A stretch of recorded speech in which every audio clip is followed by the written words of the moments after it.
Auto industry को लेकर इस वक्त बहुत ज़्यादा कन्फ्यूजन्स हैं और ये बहुत इंपॉर्टेंट डिसीजन होगा कि हमारी जो डायरेक्शन है वो क्या होती है। हम ग्लोबली जो कंपेटिटिव मैन्युफैक्चरिंग बेस है उसकी तरफ जाते हैं या जो इंपोर्टेड गाड़ियों के आगे सरेंडर है वो कर देते हैं। नई ऑटो पॉलिसी की सबसे बड़ी तरजीह क्या होनी चाहिए और ये कहां रह गई है, क्या रुकावटें इसके सामने आ गई हैं? वालेकुम जी, बहुत शुक्रिया, आपने इस बहुत अहम मौजू पे मदऊ किया। जो नई ऑटो पॉलिसी है वो जैसे आपने बताया अब 1 महीने के ताख़ीर का शिकार हो गई है और इसमें जो मेन वजूहात हैं वो हुकूमत की IMF के साथ जो नेगोशिएशंस चल रही हैं ये उसकी वजह है। और जैसे आपने बताया IMF जो है वो चाह रही है कि जो टैरिफ हैं उनको काफ़ी हद तक कम किया जाए और इस वजह से लोकल इंडस्ट्री जो है ये बहुत अब एक डेंजरस सिचुएशन को देख रही है सामने। जो नई पॉलिसी है, हम पापाम का तो ऑलवेज यही पॉइंट ऑफ व्यू रहा है कि लोकल मैन्युफैक्चरिंग को तरजीह दी जाए बनिस्बत इसके कि हम गाड़ियां जो हैं वो इंपोर्ट करने जाएं।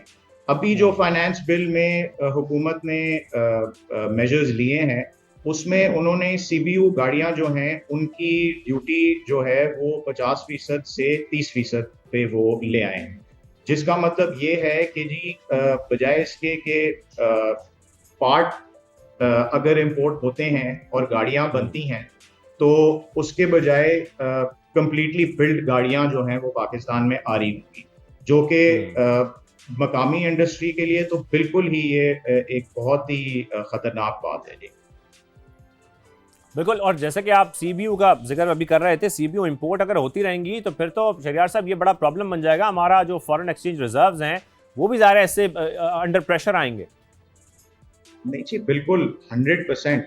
जो लोकल ऑटो पार्ट मैन्युफैक्चरर्स हैं वो तकरीबन 1.5 अरब डॉलर की इंपोर्ट सब्सटीट्यूशन जो है वो सालाना करते हैं और ये सारी मैन्युफैक्चरिंग मकामी बेस पे होती है।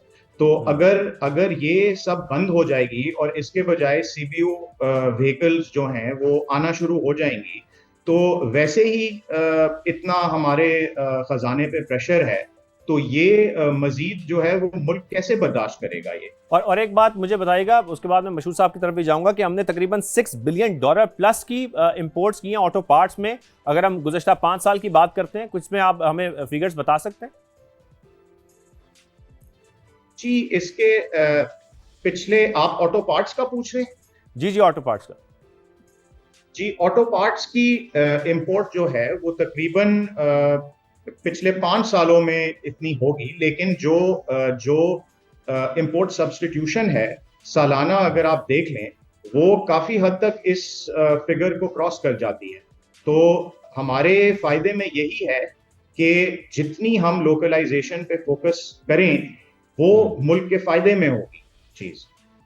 बिल्कुल सही। मशहूर साहब, मैं आपकी जानिब आऊँगा। मशहूर साहब, इस वक्त जो नई ऑटो पॉलिसी है उसमें हम देख रहे हैं मुसलसल ताख़ीर हो रही है। बजट आए हुए अब तो अरसा गुजर गया है और अभी तक हम इंतज़ार ही कर रहे हैं कि कब अगली पॉलिसी आएगी। बीच में कुछ ये बातें भी हो रही थी कि हो सकता है कि जो हमारी पिछली पॉलिसी थी 21 से 26 तक की, हम उसी को शायद 1 साल के लिए कंटिन्यू करें, लेकिन अब ऐसा लग रहा है कि शायद अब नए 5 साल के लिए कुछ पॉलिसी आ जाती है। एक तो ये पॉलिसी 5 साल के बजाय 10 साल की होनी चाहिए, क्योंकि ज़ाहिर है एक कंटिन्यूटी ऑफ पॉलिसी बहुत ज़रूरी है वो तमाम इन्वेस्टर्स के लिए, इंडस्ट्रीज़ के लिए। ये बड़ा इंपॉर्टेंट नुक्ता है जो अक्सर उठाया जाता है। और सेकेंडली, जो IMF के साथ हमारी बातचीत चल रही है, किन बातों पर डेडलॉक है या क्या वो ऐसी चीज़ है जिनकी वजह से हम देख रहे हैं कि सबसे ज़्यादा रुकावटें पैदा हो रही हैं हमारी ऑटो पॉलिसी आने में? जी, अस्सलाम वालेकुम। Thank you Shahzeb. देखिए, दो बातें इसमें हम सामने लाने की कोशिश करेंगे। एक तो government Pakistan, specially ministry of industries, Haroon Akhtar साहब ने, मैंने देखा कि किस तरह से इन्होंने इस पॉलिसी के लिए तकोदो की। इसमें स्टेक होल्डर्स 2 हैं, एक है OEMs जो कि गाड़ी बनाने वाले हैं और दूसरा है पार्ट्स मैन्युफैक्चरर्स उनके साथ, और तीसरा इसमें जो एक की रोल प्ले किया हारून अख्तर साहब ने, जो फर्स्ट टाइम इन्वॉल्व हुई है पॉलिसी में, वो स्मॉल एंड मीडियम इंटरप्राइजेस के लोग भी। तो ये वो 3 की कंट्रीब्यूशंस थी और ये तकोदो पिछले 10 महीनों से चल रही है और इसमें बड़ी क्लियरिटी है कि हाँ, पाकिस्तान में अगर सर्वाइवल है और तो इंडस्ट्रियलाइजेशन है, तो इंडस्ट्रियलाइजेशन है तो डेफिनेटली इसमें मैन्युफैक्चरिंग इसमें की रोल प्ले करेगा। पॉलिसी का जो हमने जो देखा या डिस्कशंस में आई सामने, गवर्नमेंट का जो लाइन ऑफ एक्शन है, हारून अख्तर साहब मिनिस्ट्री ऑफ इंडस्ट्री का बड़ा क्लियर है। बट आई थिंक हमने देखा पाकिस्तान में चाइनीज़ भी आ गए, कोरियंस भी आ गए और जापानीज़ हैं हमारे पास। इसमें जो कोरियंस और चाइनीज़ ने पिछले 2 पॉलिसीज़, लास्ट 2 ईयर पॉलिसी थी 2016, 2021 और 2021 से 2026, उसमें जो गवर्नमेंट का ऑब्जेक्टिव था कि इनको हम न्यू एंट्रेंट बुलाएं, कंज्यूमर के लिए एक वैरायटी हो, ऑप्शंस ज़्यादा दिए जाएं। इसमें तो कामयाबी हम देखते हैं कि गवर्नमेंट को मिली, मगर गवर्नमेंट का जो तो इस पॉलिसी में, लास्ट 2 पॉलिसी में जो इम्पॉर्टेंट रोल होना था वो था इसमें इनकी लोकलाइजेशन, इनकी पाकिस्तान में कितनी टेक्नोलॉजी ट्रांसफ़र की या इन्होंने डेवलपमेंट की। तो अनफॉर्चुनेटली लास्ट 10 ईयर्स में हमने ये देखा ना कोरियंस और चाइनीज़, इन दोनों ने जो पाकिस्तान में लोकलाइजेशन नहीं की, बल्कि एक नया वर्ड इस्तेमाल हुआ जिसको कहते हैं हम, पहले हम कहते थे CKD आती है, और ये पिछले 10 सालों में हमने ये ट्रेंड को डेवलप होते हुए देखा। और ये पाकिस्तान गवर्नमेंट को रियलाइज़ करना होगा कि ये सिर्फ ऑटो इंडस्ट्री से रिलेटेड नहीं है, अब ये SKD का कल्चर डिफरेंट मैन्युफैक्चरिंग इंडस्ट्रीज़ पे भी जा रहा है। इससे जो इम्पॉर्टेंट रोल है, जो मिसिंग गैप रहा, वो ये रहा कि वो टेक्नोलॉजी पाकिस्तान में नहीं आई, और पाकिस्तान में लोकल पार्ट्स मैन्युफैक्चर, जिस तरह से शहरियार ने कहा है कि पाकिस्तान में जो लोकल पार्ट्स मैन्युफैक्चर थे उनके पास वो टेक्नोलॉजी और वो प्रोडक्ट पाकिस्तान में बनाने के लिए नहीं दी गई। ये बहुत बड़ा गैप रहा है, जिसकी वजह से तो इस वक्त जो पॉलिसी में, एक तो हम ये कहते हैं ना कि IMF की कुछ शायद हडल्स है, जो मेरे सामने पेश हुई हैं चीज़ें और ऑब्जर्वेशंस हैं, उसमें तो कोरियन और चाइनीज़ का भी आपस में इत्तेफाक नहीं है। और जब कोई पॉलिसी लाई जाती है तो वो नेशनल इंटरेस्ट पे होगी, ना कि वो विशेस पे की जाएगी कि इनकी कुछ ख्वाहिशात हैं, इनकी ख्वाहिशात हैं। इस ख्वाहिशात से पॉलिसी जो है का तसलसल मुल्क के लिए नुकसानदेह होगा। और आपने जो बात कही है वो 100% सही है, पॉलिसी आनी चाहिए एटलीस्ट 10 ईयर्स की, ताकि रोड मैप दिया जाए। और ये पॉलिसी इस बार जो गवर्नमेंट ऑफ पाकिस्तान देने जा रही है वो बड़ा इंपॉर्टेंट रोल प्ले करेगी कि पाकिस्तान में हम इंडस्ट्रियलाइजेशन देखना चाहते हैं, हम मैन्युफैक्चरिंग देखना चाहते हैं या नहीं।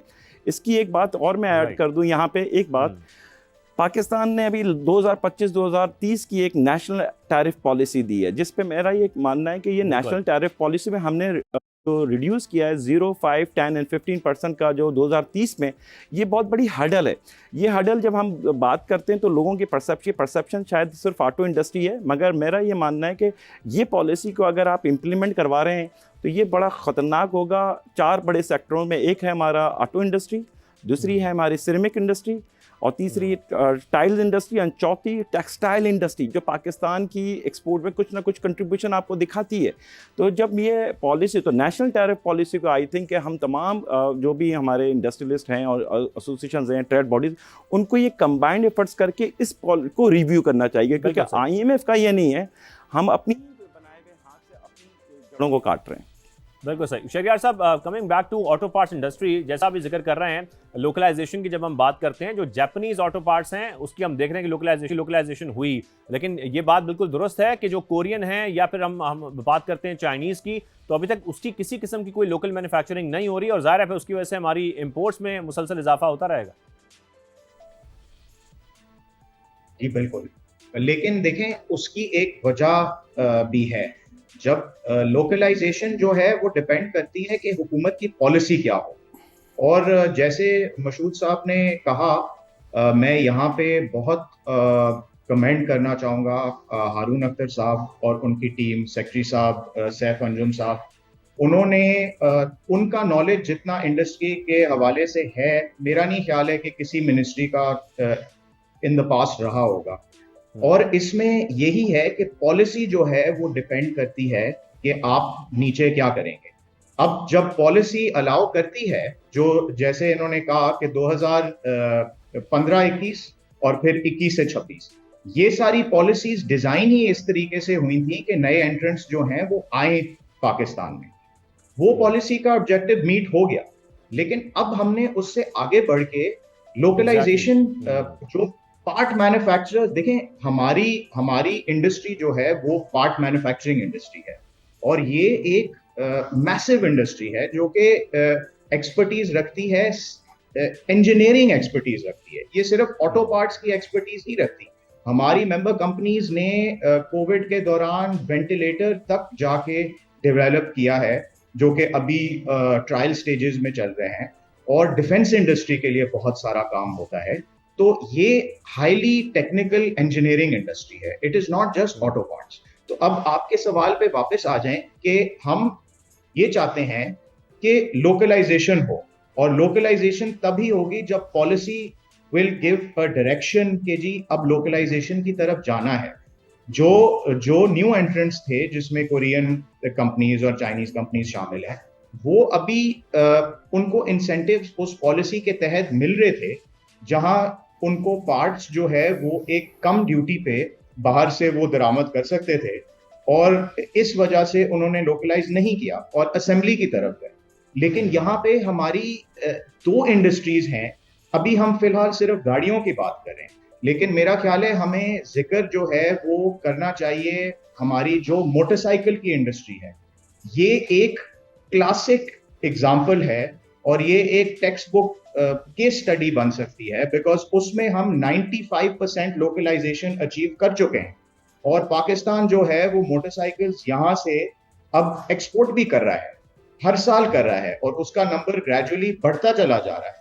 सो जहां जहां विल होगी, और जहां पॉलिसी सपोर्ट करेगी, और जहां आपके वॉल्यूम्स आएंगे और बढ़ेंगे, उसके उसके तहत ऑब्वियसली फिर और ये वो पॉलिसी लोकलाइजेशन सपोर्ट में क्या कुछ शामिल है? ज़ाहिर है जो कॉस्ट ऑफ प्रोडक्शन है वो भी एक बड़ा फैक्टर है। बिल्कुल जी, देखें, कॉस्ट ऑफ प्रोडक्शन तो सबसे क्रिटिकल चीज है, और यही चीज जो है वो हम नेशनल टैरिफ पॉलिसी के अगेंस्ट नहीं है, लेकिन हम ये कह रहे हैं कि जी एक स्ट्रक्चर्ड तरीके से आप पे जितने भी स्ट्रक्चरल इश्यूज हैं, इनको तो आप एड्रेस करें ना। फिर आप बेशक टैरिफ जो आपने करना है टैरिफ के साथ आप करें, टैरिफ के साथ, लेकिन स्ट्रक्चरल इश्यूज एड्रेस हों। अब पाकिस्तान में ऑटो मैन्युफैक्चरिंग के लिए कोई भी रॉ मटेरियल अवेलेबल नहीं है। इसमें आप स्टील से शुरू हो जाएं, फिर आप प्लास्टिक रेजिन पे आ जाएं, फिर आप रबर पे आ जाएं, जितने भी की रॉ मटेरियल्स हैं वो पाकिस्तान में अवेलेबल हैं ही नहीं, ये सारे इंपोर्ट होते हैं। अच्छा, इस पे जब आप इंपोर्ट करते हैं तो आपको फ्रेट की कॉस्ट देनी पड़ती है। आपके जितने हमसाया ममालिक जो हैं, ये सारे जो हैं ये उधर रॉ मटेरियल्स की लोकल मैन्युफैक्चरिंग होती है, तो आपका फ्रेट का डिसएडवांटेज हो जाता है सीधा सीधा। फिर आपकी हाई टैक्सेशन पाकिस्तान में, ये सबको मालूम है। हमारे हाई इंटरेस्ट रेट्स, इसका सबको मालूम है। फिर हमारे जो वॉल्यूम्स हैं वो स्टैग्नेंट रहते हैं, जिसकी वजह से आपकी शहरियार साहब जो निशानदेही आप कर रहे हैं, ये तमाम चैलेंजेस का सामना है। फिर मशहूद साहब, मैं सवाल आपकी तरफ यही लाऊंगा, जैसा कि अभी जिक्र भी हो रहा था हारून अख्तर साहब का, और उन्होंने जो बात की है अभी रिसेंटली, और वो ये कह रहे हैं कि हमने बांग्लादेश को 2029 तक 5000 गाड़ियां बरामद करनी है और पाकिस्तान मैन्युफैक्चरिंग हब बनने जा रहा है। लेकिन फिर ये किस तरीके से होगा अगर इतने चैलेंजेस हमारे सामने खड़े होंगे तो? नहीं, देखें, वेरी बड़ा इम्पॉर्टेंट है। हम जब किसी को इनवाइट करते हैं पाकिस्तान में, तो हमारी माइंडसेट्स में क्या है, जैसे मैंने कहा 16, 21 और 21, 26 में हमारा माइंडसेट था कि कोरियन और चाइनीज़ पाकिस्तान में आया और आ गए, मगर उसका फ़ायदा कंज्यूमर एंड को भी इतना नहीं मिला कि वो कम्पिटिटिव हों, बहुत रिजनेबल प्राइसेस में हों, ना लोकलाइजेशन में ऑटो पार्ट्स मैन्युफैक्चर को। अब जो तीसरी बात है, मगर अपॉर्चुनिटी क्या थी? China is making the vehicles in the left hand, और पाकिस्तान इज़ अ हब। अगर हम जापानीज़ की हिस्ट्री पढ़ें तो जापान ने थाईलैंड, इंडोनेशिया, वियतनाम को अपना अगर हब बनाया था, तो वो वहाँ से उनके रीजनल उनकी एक्सपोर्ट बढ़ी थी, और वो उनकी ब्रेक थ्रू हुआ उन कंट्रीज़ में जिनको उन्होंने हब बनाया। तो इस वक्त जो गवर्नमेंट अगर ला रही है, तो चाइनीज़ के लिए बड़ा अपॉर्चुनिटी कि पाकिस्तान को अगर वो राइट हैंड हब बनाता है, तो डेफिनेटली ये 5000 तो बहुत मिनिमम नंबर्स ऑफ व्हीकल्स हैं। वी हैव द अपॉर्चुनिटी कि हम 100,000 ऑफ व्हीकल्स हम पाकिस्तान से एक्सपोर्ट करते हैं, जो दुनिया में 54-57 कंट्रीज़ हैं राइट हैंड। तो ये एक अच्छी निगोसिएशन हो सकती है गवर्नमेंट की, कि अगर हम किसी चाइनीज़ गवर्नमेंट के साथ मिल के और उनकी व्हीकल्स मैन्युफैक्चर कर इस तरह का। मगर इस वक्त जो सिनेरियो है वो ये है कि इस वक्त जो चाइनीज़ पाकिस्तान में या OEMs काम कर रहे हैं, उनका मेरी नज़र में है कि वो सेल एजेंट हैं, क्योंकि वो सेल कर रहे हैं। वो मिसाल के तौर पर एक कंज्यूमर को 6 महीने पहले एक मॉडल दिया गया, वो उसको पसंद आया, उसने कुछ ख़रीदा, पीछे से आपका नया मॉडल लॉन्च हुआ।